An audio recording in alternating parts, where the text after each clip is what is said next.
Hello. तो आज मैं स्टार्ट करने वाला हूँ उस सब्जेक्ट से जो आगे जाके सबको काम आने वाला है। That is strategic management. और इसके लिए मैं एक बुक रेफर कर रहा हूँ जो कि है Pearson's.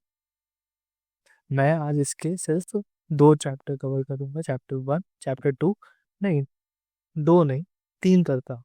Chapter one, chapter two and chapter four. Chapter four. So इसके मैंने कुछ नोट्स बनाए हैं, तो हम उसको रेफर करते हुए चलेंगे। मैं स्टार्ट करता हूँ।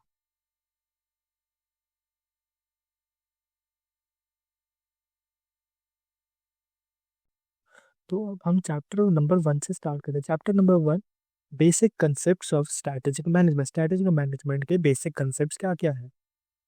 तो इसमें सबसे पहला जो हम इसका मीनिंग देखेंगे, स्ट्रैटेजिक मैनेजमेंट का मीनिंग क्या होता है। Basically strategic management is the set of managerial decisions and actions that determine the long run performance of a corporation. Basically क्या होता है, स्ट्रैटेजिक मैनेजमेंट एक टाइप का डिसीजन या एक एक्शन होता है जो हमें आगे जाके किसी भी ऑर्गेनाइजेशन में हेल्प करता है। इसमें चार टाइप की चीज़ें इंक्लूडेड होती है, जैसे कि इन्वायरमेंटल स्कैनिंग, कि हम उस इन्वायरमेंट को कैसे देखते हैं, हमारा एक पॉइंट ऑफ व्यू मिलता है। स्ट्रैटेजी, उसके बाद हमें फॉर्म कैसे करनी है। फिर एक बार फॉर्म हो गई तो उसको अब हमें इम्प्लीमेंट भी तो करना है, तो स्ट्रैटेजिक इम्प्लीमेंटेशन। एंड देन एक बार इम्प्लीमेंट हो गई, उसमें कुछ गलतियां हुई, तो उसको अब हमें इवेलुएट एंड कंट्रोल कैसे करना है। तो ये फोर टाइप्स की चीज़ें हो गई। देन अगर हम इसको सिंपल लैंग्वेज में, अगर हम लेमन लैंग्वेज में बात करें, तो it is the process of planning and managing long term direction of the company. ठीक है। और इसका एग्जाम्पल अगर हम देखना चाहें तो एग्जाम्पल है Apple deciding to shift from computer to ecosystem, that is iPhone plus services. Basically I Apple की सर्विसेज बहुत बेटर होती है बाकी फ़ोन कंपनी से। And Amazon expanding from books to global e commerce and cloud. तो इसके दो example है, एप्पल एंड Amazon। हमें याद रखना है और इसको पेपर में वैसे प्रेजेंट करना है। देन हमने स्ट्रैटेजिक मैनेजमेंट तो हमने देख लिया, स्ट्रैटेजिक मैनेजमेंट क्या होता है। हमें स्ट्रैटेजी पता होना चाहिए, ये भी क्वेश्चन आ सकता है। तो स्ट्रैटेजी क्या होता है, strategy is a comprehensive master plan. एक minute. Strategy is a comprehensive master plan stating how the corporation will achieve its mission and objective। तो एक स्ट्रैटेजी क्या होती है, अगर हम खुद से ही सोचने की कोशिश करें कि एक प्लान है जो कि एक कॉरपोरेशन अचीव करना चाहती है, किसी मिशन या कोई उसका मिशन होता है या तो कोई उसका ऑब्जेक्टिव होता है। वो लो एक टाइप का लॉन्ग टर्म गोल होता है उसके लिए, कॉरपोरेशन के लिए। तो उसके फीचर्स क्या हो गए, वही लॉन्ग टर्म ओरिएंटेशन। इसी का दूसरा मीनिंग क्या हो सकता है, फ्यूचर फोकस्ड। अब फ्यूचर फोकस्ड है तो उसके लिए कुछ ना कुछ उसमें कॉम्पिटेटिव एडवांटेज भी होना चाहिए, कुछ ऐसा यूनिक चीज होनी चाहिए, यूएसपी होनी चाहिए, जिस वजह से वो प्रोडक्ट ग्रो कर पाए। उसके बाद उस रिसोर्स को एलोकेट कैसे कर सकते हैं कि ज़्यादा से ज़्यादा हमारा प्रॉफिट मैक्सिमाइज हो पाए। और वो एक ऑब्जेक्टिव को अचीव करना चाहिए, हेल्थ अचीव ऑब्जेक्टिव, जो उसका गोल है वो उसकी तरफ एक स्टेप फॉरवर्ड होना चाहिए। और इसके एग्जाम्पल क्या क्या हो सकते हैं, cost leadership strategy of Walmart, या तो डिफरेंशिएशन स्ट्रैटेजी ऑफ एप्पल। इनकी ब्रांड वैल्यू को डिफरेंशिएट करती है और इनमें कुछ ऐसा यूएसपी है, यूनिक चीज है जो इनको डिफरेंशिएट करती है। दैट्स वाई इनकी स्ट्रैटेजी थी। अब थर्ड हम देखेंगे मिन्सबर्ग्स 5 पीस ऑफ स्ट्रैटेजी। तो ये मिन्सबर्ग्स बेसिकली हेनरी मिन्सबर्ग ने ही दिया था। और इसमें 5 तरीके हैं स्ट्रैटेजी इम्प्लीमेंट करने के, स्ट्रैटेजी के। तो एक तो हम स्ट्रैटेजी को एज अ प्लान की तरह देख सकते हैं कि ये एक डेलिब्रेट कोर्स ऑफ एक्शन है। एग्जाम्पल इसका अगर हम देखें तो it is an expansion plan to enter the foreign markets. ठीक है। तो स्ट्रैटेजी क्या होती है कि एक टाइप से हम प्लान कर सकते हैं कि अगर हमें फॉरेन मार्केट जाना तो एक तरह से हमें पहले स्ट्रैटेजी बना के रखनी है, हम फटाफट ऑन द स्पॉट नहीं जा सकते, ऑन द स्पॉट डिसीजन नहीं ले सकते। Strategy as a ploy, specific manoeuvre to defeat competitors. Example, temporary price cut to block new competitor. अगर हमें दिख रहा है कि हमारा कोई न्यू एंट्रेंट्स आ रहे हैं और कोई ब्लॉकेज नहीं है उनके लिए, तो और हमारा कंपटीशन बढ़ रहा है, तो फिर हम क्या कर सकते हैं, हम कुछ टाइम के लिए अपना प्राइस कट कर सकते हैं। हम कुछ टाइम के लिए अपना बिजनेस लॉसेस में चला सकते हैं, ताकि वो न्यू कॉम्पिटिटर्स मीट ना कर पाए और वो एंट्री ना करे, या अगर एंट्री करी है तो वो एग्जिट कर ले easily. Third, strategy as a pattern, consistency in behaviour over time. Basically strategy को इसका भी ध्यान रखना चाहिए कि कंसिस्टेंसी बनी रहे टाइम के साथ, वो डिप्लॉय ना हो। एग्जाम्पल देखिए तो Toyota continuous quality focus. Toyota कभी भी क्वालिटी जो है वो डिप्लॉय नहीं हुई, या कभी भी ऐसा उसने डिससेटिस्फाइड नहीं किया, तो उसने अपना क्वालिटी कंटिन्यू फोकस में रखा है। Fourth, strategy as a position, companies position in market. Example देखे तो Tesla position as premium EV brand. Tesla एक अलग टाइप की कार है, उसने अपना एक प्रीमियम कार है, एक लग्जरी कार है, और उसने अपनी जगह ईवी में लग्जरी में बनाई है, वो भी एक स्ट्रैटेजी के साथ। स्टैट we can see strategy as perspective, companies mindset और कल्चर। जो अगर हम किसी की स्ट्रैटेजी देखें तो हम उस स्ट्रैटेजी देखें, हम उसकी माइंडसेट या उसका हम कल्चर समझ सकते हैं, वो चाहता क्या है, वो अपने गोल को किस तरीके से पहुंचाना चाहता है, और अगर उससे कोई डिफिकल्टी आती है तो वो किस तरीके से टैकल करता है। Example, Google's innovational culture. तो अगर हम 5 पीस देखें तो 5 पीस क्या थे, स्ट्रैटेजी एज अ प्लान। हम स्ट्रैटेजी की एक प्लान की तरह भी देख सकते हैं, स्ट्रैटेजी एज अ प्लॉय, कि हमें कॉम्पिटिटर से कैसे लड़ना है, कॉम्पिटिटर को कैसे टैकल करना है, हम उसकी तरह भी देख सकते हैं। स्ट्रैटेजी एज अ पैटर्न, कि बिहेवियर को कंसिस्टेंसी मेंटेन रखना चाहिए। स्ट्रैटेजी एज अ पोजीशन, कि एक अगर हमें कंपनी पोजीशन बनानी है मार्केट में, तो एक स्ट्रैटेजी ऐसी होनी चाहिए कि वो हमारे पोजीशन को मेंटेन रख पाए। And strategy as a perspective, तो स्ट्रैटेजी में एक पर्सपेक्टिव होना चाहिए, गोल होना चाहिए, फ्यूचर ओरिएंटेड होना चाहिए। तो 5 क्या क्या होगा, कि plan, plan, ploy, pattern, position and perspective. तो ये याद हो गया, plan, ploy, pattern, position, plan, ploy, pattern, position, perspective. Done. 5 Mintzberg strategy याद हो गई, और देन हम चलते हैं अब स्ट्रैटेजिक मैनेजमेंट प्रोसेस में। स्ट्रैटेजिक मैनेजमेंट प्रोसेस क्या है, ये बेसिकली 4 मेन स्टेप्स इंक्लूड करता है। एनवायरमेंटल स्कैनिंग, ये एनालाइज करता है इंटरनल एंड एक्सटर्नल इन्वायरमेंट। वैसे 2 टाइप के इन्वायरमेंट होते हैं, internal environment, external environment. External environment कौन कौन से होते हैं, ये हमने 12th क्लास से हम पढ़ते हुए आए हैं, economic, political, legal, technological and social. Paste basically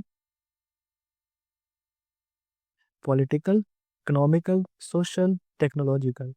और इंटरनल अब हमारे कौन से हो गए, resource, capabilities, strength and weakness.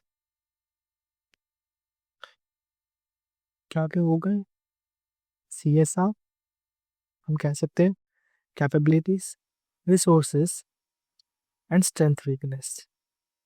Done. मेरी तो होगा स्ट्रैटेजी इन्वायरमेंट। फिर सेकंड, स्ट्रैटेजी फॉर्मुलेशन। हमने इन्वायरमेंट स्कैन कर लिया, सब कर लिया, अब हम उसको स्ट्रैटेजी को हम फॉर्म करेंगे इसके बाद। तो अब स्ट्रैटेजी फॉर्म करने के लिए हमें क्या क्या चाहिए होगा, एक तो हमें सबसे पहले मिशन चाहिए, देन हमें ऑब्जेक्टिव चाहिए, देन स्ट्रैटेजीज चाहिए, एंड पॉलिसीज चाहिए। मिशन क्या होता है, कि हमें कहाँ पहुंचना है, हमें ये चीज अचीव करनी है। ऑब्जेक्टिव क्या होता है, हमें ये इसके साथ क्या अचीव करना, और ये अचीव कैसे करना है, और क्यों करना है। बेसिकली हमें ये बताता है, ये हमें बताता है क्या करना है, और ये बताता है हमें क्यों करना है।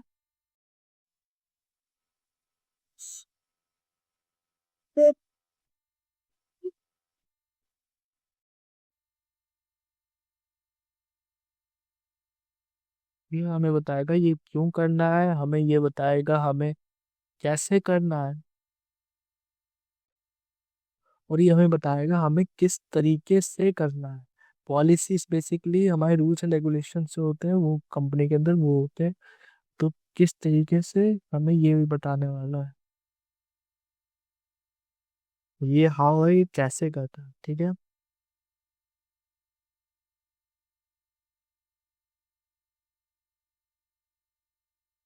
मैं इसको रूल्स लिख देता हूँ। डन। इनमें अब कोई कंफ्यूजन नहीं है। क्या करना है, कैसे करना है, क्या करना है, क्यों करना है, कैसे करना है, और इसके रूल्स, किस रूल्स को हमें ध्यान में रखते हुए करना है। थर्ड, स्ट्रैटेजी अब इम्प्लीमेंट करनी है। इस पर स्ट्रैटेजी फॉर्म हो गई, देन हम इम्प्लीमेंट करेंगे। Putting strategy into action includes structure, leadership, culture, budget, programmes. Then implement हो गई, जिसमें कि इंक्लूड रहता है कि एक स्ट्रक्चर, एक लीडर कैसा होगा, कल्चर कैसा होगा, बजट कैसा होगा, प्रोग्राम कैसा होगा। हमें ये चीजें ध्यान में रखते हुए एक स्ट्रैटेजी को इम्प्लीमेंट करना। हम्म, तो अगर हम ये चीजें ध्यान में रखते हैं तो हमारा स्ट्रैटेजी बढ़िया इंप्लीमेंट होगा। स्ट्रैटेजी फॉर्म करना सिर्फ जरूरी नहीं है, स्ट्रैटेजी इंप्लीमेंट करना भी चाहिए, आना होना चाहिए। उसके बाद स्ट्रैटेजी इम्प्लीमेंट हो गई, तो ऐसा तो नहीं है कि सब सही हो भी सकता है, एक्सेप्शनल केसेस एग्जिस्ट करते हैं, लेकिन ऐसा नहीं है कि सब सही हो। 99% केसेस में कुछ ना कुछ गलती हो जाती है, तो उसको हम अब इवेल्युएट करते हैं कि monitoring performance and correcting deviations. Example है हो गया quarterly performance review by board. एक बार हमने इवेलुएट कर लिया, उसमें कुछ कंट्रोलिंग मेजर्स लगा लिए, हम वापस से फर्स्ट स्टेप में जाएंगे।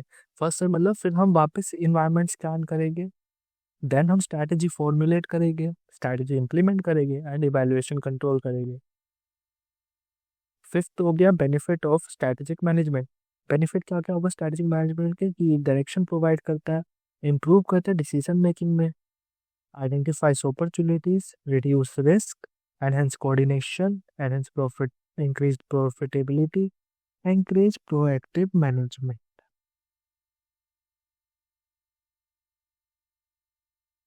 अब अब क्या है, तो इसको हम याद कैसे कर सकते हैं। तो जब भी हम स्ट्रैटेजिक मैनेजमेंट हम फॉर्म करते हैं, तो इसमें क्या होता है कि पहले हम रिस्क रिड्यूस, नहीं, पहले हम स्टार्ट करते हैं अपॉर्चुनिटी से। तो हमारा क्या होता है कि हमने सबसे पहले अपॉर्चुनिटी आइडेंटिफाई करी, फिर हमने क्या किया, डायरेक्शन ढूंढा।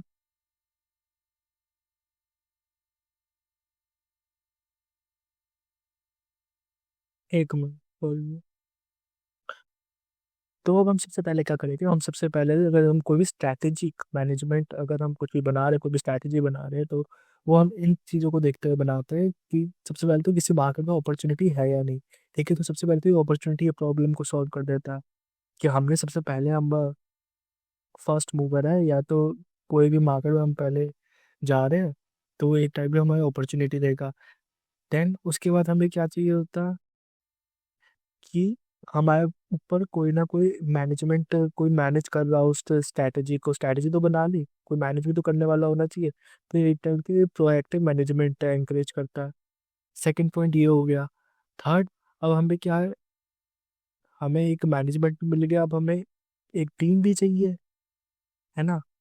तो टीम चाहिए, उस टीम को डायरेक्शन भी देनी है, तो अब हम उस टीम को डायरेक्शन देंगे, तो प्रोवाइड डायरेक्शन, वो इसके थ्रू हम दे सकते हैं। फिर एक डायरेक्शन मिल गए, तो वो एक कोऑर्डिनेशन में काम करेंगे, कोऑर्डिनेशन में काम कर रहे हैं। उसके बाद क्या होगा, वो एक कोऑर्डिनेशन में काम, वो अब खुद के डिसीजन खुद भी ले सकते हैं वो स्ट्रैटेजी देख के, तो ये इम्प्रूव डिसीजन मेकिंग।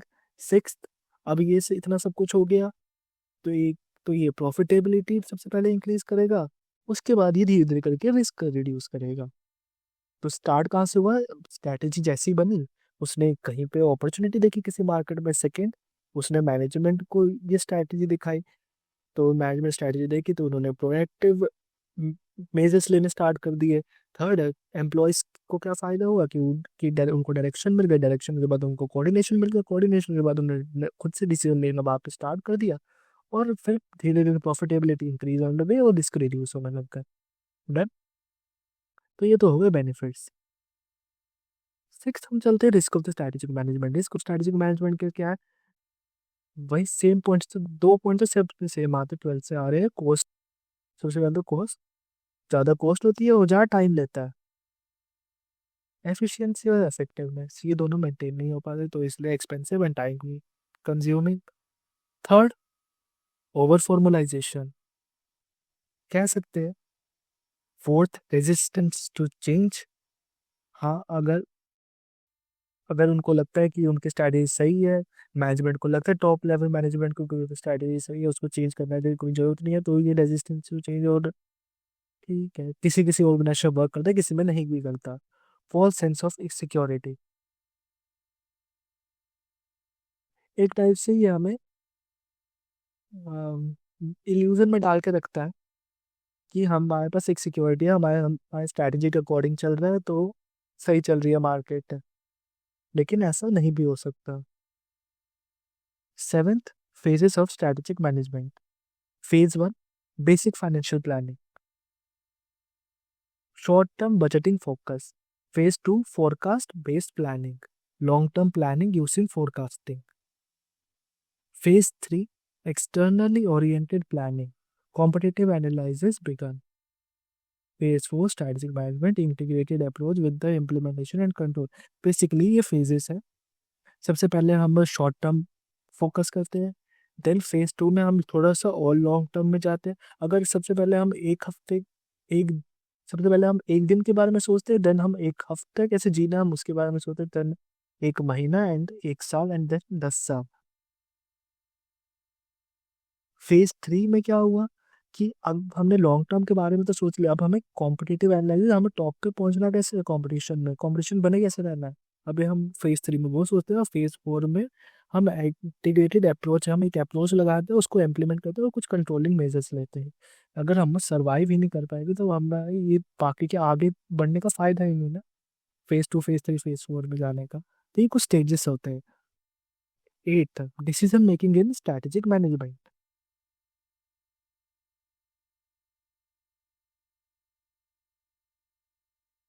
तो उसमें स्ट्रैटेजिक डिसीजन क्या क्या होते हैं, rare, significant, long term, complex, cross functional. Example, merger decision, कोई भी मर्जर का डिसीजन हो, entry new countries, launching new technology. Strategic decision क्या होते हैं, बहुत ही रेयर होते हैं, मतलब बहुत ही कम लिए जाते हैं, लेकिन सिग्निफिकेंट होते हैं, कम लिए जाते हैं, सिग्निफिकेंट भी होते हैं, और लॉन्ग टर्म भी के विजुअल को लेके सोचा जाता है। लॉन्ग टर्म व्यू होता है, कम्प्लेक्स होते हैं, क्रॉस फंक्शनल भी होते हैं। RSLCC, rare, significant, long term, complex, cross functional. Done. Ninth, corporate business and functional level strategy. Corporate level, इसमें क्या होता है, overall direction of a company. इस लेवल में पूरी कंपनी की हर चीज की इंफॉर्मेशन लेवल, कॉर्पोरेट लेवल को मिलती रहती है। एग्जाम्पल, डाइवर्सिफिकेशन स्ट्रेटेजी, अगर हमें डाइवर्सिफाई करना है अपने काम को, तो वो यहीं से होगा, कॉर्पोरेट लेवल से। Second, business level, how to compete in a particular industry. तो बेसिकली बिजनेस लेवल में कौन सी स्ट्रैटेजी बनती है, उसमें ये वाली स्ट्रैटेजी बनती है कि एक इंडस्ट्री compete कैसे करेगी दूसरी इंडस्ट्री से। सही, वो कॉर्पोरेट लेवल नहीं सोचती, वो बिजनेस लेवल ही सोचता है। ठीक है, एग्जाम्पल, कॉस्ट लीडरशिप और डिफरेंशिएशन, ये हमें प्रॉफिट कैसे बढ़ाना है, कॉस्ट रिड्यूस कैसे करना है, ये सब। फंक्शनल लेवल का बेसिकली काम क्या होता है, फंक्शनल लेवल किस टाइप की स्ट्रैटेजीज बनाती है, फंक्शनल लेवल स्ट्रैटेजी बनाती है डिपार्टमेंटल लेवल की। हर डिपार्टमेंट अपनी अपनी स्ट्रैटेजीज बनाता है और उसके बेसिस पे वो काम करता है। एग्जाम्पल हो गया मार्केटिंग स्ट्रैटेजीज और HR स्ट्रैटेजी। तो इन तीनों लेवल की स्ट्रैटेजीज अलग होती है, उसके अकॉर्डिंग होती है, उनके काम के अकॉर्डिंग होती है। First, vision. फर्स्ट नहीं है बेसिकली, वो उसके आगे के पॉइंट है, ये नंबरिंग थोड़ी गलत है, 10th पॉइंट है विजन। अब विजन क्या होता है, एक विजन होता है कि what the organisation want to become in future. ये बेसिकली व्हाट डिस्क्राइब करता है कि एक ऑर्गेनाइजेशन को आगे क्या करना है।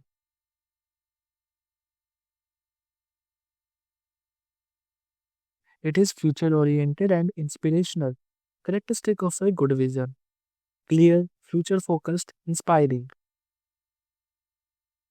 Fourth, realistic but ambitious. Fifth, easy to communicate. इसके एग्जाम्पल क्या हो सकते हैं? Microsoft to empower every person every organisation on the planet to achieve more. Tesla to accelerate the world's transition to sustainable energy. Difference क्या होता है between vision and mission? Vision होता है फ्यूचर, मिशन होता है प्रेजेंट में purpose. Vision हमें बताता है कि हमें क्या अचीव करना है आगे जाके, और मिशन हमें बताता है कि हमारा पर्पस क्या है उस चीज को अचीव करने का।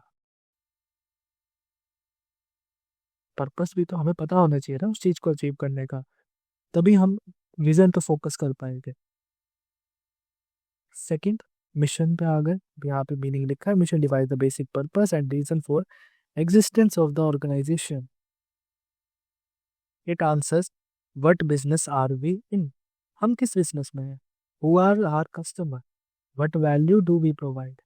सबसे पहले हम इन तीन आंसर हमें क्लियर होने चाहिए मिशन सेट करने के लिए। Components of mission: customer, product, services, market, technology, concern for survival and growth, philosophy, self concept, public image, employees.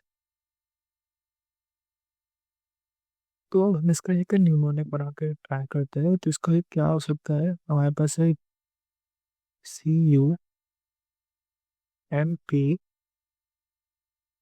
Steps.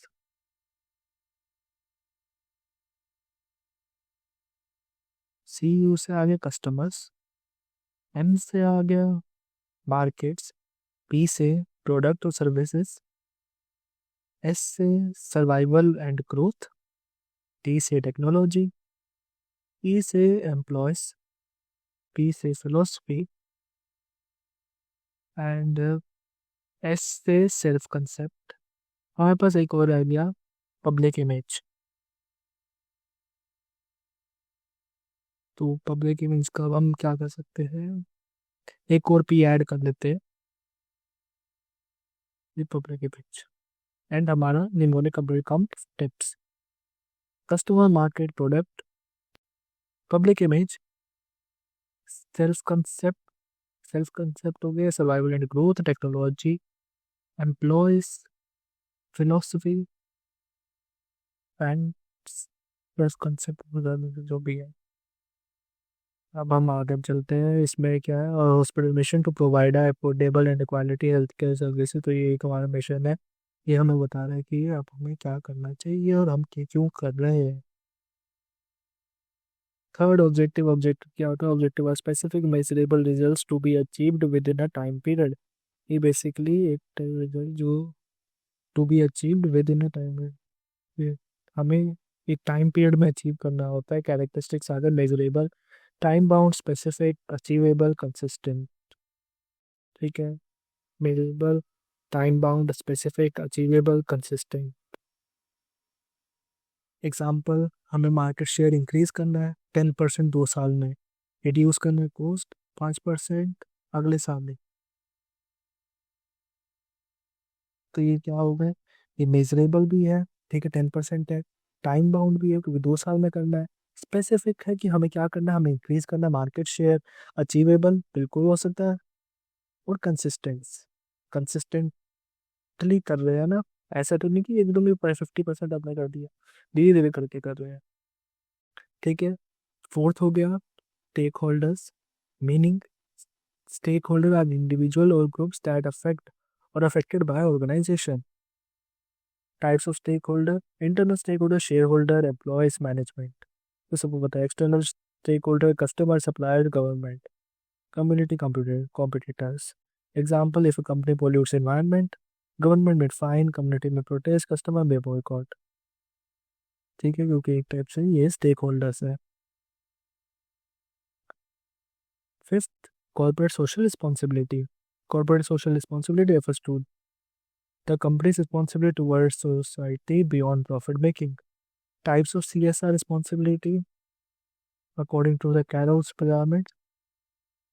एक तो इकोनॉमिक रिस्पॉन्सिबिलिटी कि प्रॉफिट हमें करना है, लीगल रिस्पॉन्सिबिलिटी हमें लॉ के अंडर प्रॉफिट करना है, एथिकल रिस्पॉन्सिबिलिटी हमें वही करना है जो हमें लॉ कह रहा है, फिलेंथ्रोपिक रिस्पॉन्सिबिलिटी हमें सोसाइटी को भी फीड करना है। ठीक है, सब रिलेटेड है। हमें सोसाइटी को फीड करना है किस तरीके से, जो एथिकल हो। एथिकल का क्या मतलब, जो लॉ में लिखा हो और उसी लॉ को फॉलो करते हुए हमें प्रॉफिट कमाना है। Done. Example, Tata group investing in a community development, IT company supporting the digital literacy. Advantage of the CSR, better brand image, हमारे ब्रांड इमेज इंप्रूव होती है, कस्टमर की लॉयल्टी बढ़ती है क्योंकि उनको लगता है कि हम ज़्यादा सोशल वर्क कर रहे हैं। एम्प्लॉय मोटिवेशन, एम्प्लॉय का भी मोटिवेशन बढ़ता है क्योंकि एक्चुअली जो हम उनको देते हैं ना एम्प्लॉयज़ को, वो आइदर आइदर एम्प्लॉयज़ के फायदे में जुड़ता है या तो उनको भी लगता है कि हाँ अगर ये उनकी इतनी हेल्प करेगी तो हमारी कितनी करेगी। और long term sustainability. Disadvantage, increased cost, short term profit reduction, possible misuse और फॉर पब्लिसिटी। सिक्स, सस्टेनेबिलिटी क्या होती है? Sustainability means meeting present needs without compromising the future generation. Triple bottom line, three Ps कौन कौन से होते हैं? Profit, people, planet. Profit किस तरीके से कमाए ताकि पीपल को नुकसान ना हो, पीपल की क्वालिटी में कोई फर्क ना आए प्रोडक्ट में, और पीपल के साथ किनको नुकसान ना हो, प्लैनेट को भी नुकसान ना हो। प्रॉफिट, पीपल, प्लैनेट, इन तीनों को ध्यान में रखते हुए हमें सस्टेनेबिलिटी मैनेज करके चलनी पड़ती है। Example, using renewable energy, reducing carbon emission, ethical sourcing. Importance, हम लॉन्ग टर्म ज़्यादा देर सर्वाइव कर सकते हैं, रिस्क को रिड्यूस कर सकते हैं, रेगुलेटरी कंप्लायंस पे हम पास हो सकते हैं, और कॉम्पिटिटिव एडवांटेज, हमें एक टाइप का कॉम्पिटिटिव एडवांटेज मिलता है क्योंकि हम रिन्यूएबल रिसोर्सेज यूज़ कर रहे हैं और वो एक्चुअली अगर जो वेस्ट होएगा वो कम रेट में मिल सकता है एज कम्पेयर टू जो न्यू परचेज कर रहे हैं। तो ये recycled waste is better than the new product. Seventh, competitive advantage, meaning competitive advantage is a condition that allows a company to outperform competitors. ये एक बेसिक टाइप का USP होता है हर प्रोडक्ट का, हर कंपनी का। टाइप्स, कॉस्ट एडवांटेज की lower cost and competitors. Example, Walmart. Walmart में हर product cost इतना कम होता है कि बाकी जो स्टोर्स है वो उसको बीट नहीं कर पाते, तो सब वॉलमार्ट के पास आते हैं। Second, differentiation advantage, unique product और सर्विसेज। एग्जांपल, एप्पल, तो उसकी यूज एप्पल की यूनिक सर्विस की वजह से वो उसको डिफरेंशिएट करता है। और focus strategy, target specific niche market. Example, Rolex. या तो अपनी कोई ऐसी नीश हो या कोई ऐसी नीश हो जिस वजह से वो आपको डिफरेंशिएट कर पाए। जैसे रोलेक्स कभी भी मिडिल क्लास या इकोनॉमिकल क्लास के लिए वॉचेस नहीं बनाता, हमेशा लग्जरी सेगमेंट्स में बनाता है, तो ये उसकी नीश है। Eighth, business model, meaning a business model explain how the company makes money. It answers who is the customer, what value is delivered, how does company earn revenue. Example, Netflix का subscription model based revenue. Ninth, learning organization, meaning a learning organization continuously adapts and improves through knowledge and innovation. Features, encourage innovation, open communication, knowledge sharing, continuous improvement. ये innovation को encourage करता है, communicate open communication को allow करता है, knowledge share कर सकते हैं, कंटिन्यूस इंप्रूवमेंट हो सकती है। Example, Google promoting innovation culture. 10, strategic flexibility, meaning ability of organisation to adapt quickly to changes. Flexibility strategy, ability of an organization to adapt quickly to changes. Example, company shifting to online operation during COVID-19। तो basically कोविड-19 के time पे जितने भी offline store थे वो भी online shift हो गए, जितनी भी टीचिंग थी ऑफलाइन टीचिंग ऑनलाइन टीचिंग भी शिफ्ट हो गई। ठीक है, ध्यान रख। Thank you.